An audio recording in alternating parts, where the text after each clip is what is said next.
الكرة أمامية خاطئة من علي الزبيدي ودخول من سالم الدوسري. سالم داخل منطقة الزعيم يسجل هدف. نعم، هدف للهلال، هدف في الدقيقة 37.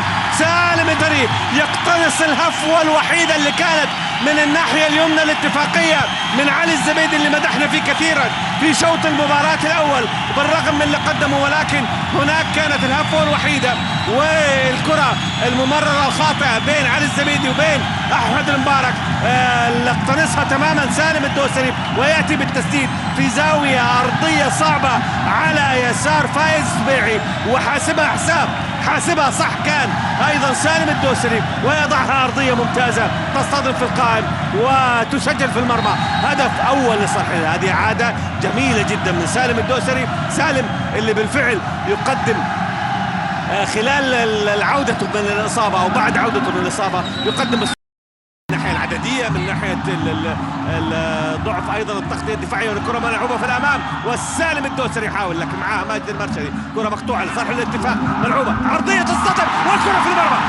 في المرمى، هدف التعادل للاتفاق، هدف التعادل للاتفاق في الدقيقه 16 من زمن شوط المباراه الثاني. كان له ما اراد سكورزا، ومع كثره الضغط هناك الكرات الاتفاقيه جاءت من الناحيه اليمنى، والكره تصطدم ايضا في الدفاع الهلالي وتغالط حارس المرمى، تغالط عبد الله الزديري والكره في المرمى. هذه عاده كره علي الزبيدي، الكره تصطدم في عبد الله الزوري وفي المرمى.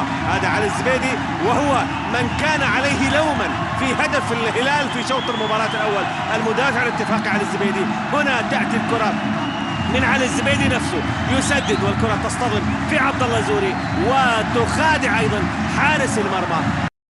يعتبر جديد على التشكيلة. كرة ملعوبة ياسر الشهراني، ياسر عرضية عالية، يوب ينسو، هدف ثاني للهلال، هدف ثاني في الدقيقة 21. يوب ينسو عندما اعطاه انطوان كومبوري الثقة تماما للمشاركة كلاعب اساسي، هنا ياتي ويسجل لانه حاول في لقطة ماضية من ركلة ركنية، وهنا ينجح يوب يمسو ويسجل هدف ثاني للهلال بعرضية ياسر الشهراني.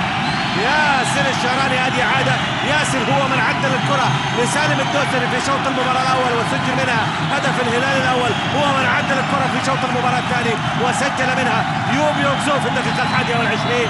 هدف هلالي ثاني عن طريق الكوري يوب يمسو وياسر الشهراني هو صاحب العرضيات، هو من يقطع الكرات الى الناحيه اليمنى. علي الزبيدي حاول بعرضيه ارضيه امام المرمى والتسديده بهدف التعادل، هدف التعادل للاتفاق. علي الزقعان البديل الثالث للاتفاق يسجل، والاتفاقيون ينجحوا في شوط واحد بعمل كل شيء، والاتفاق يسجل التعادل في الوقت بدل الضائع. كرة كانت مرتدة وأمامية من ماجد العمري، استلمها يحيى الشهري، مر على طول لعلي الزبيدي في الناحية اليمنى، والعرضية في وسط غياب وثغرة واضحة بين دفاع عبد الله الزوري، عمل اللي عليه وأبعد الكرة، ولكن كان هناك ثغرة أيضا بين الدفاع وبين المحور الهلالي، وعلي زقعان يستلم ويسدد كرة في المرمى.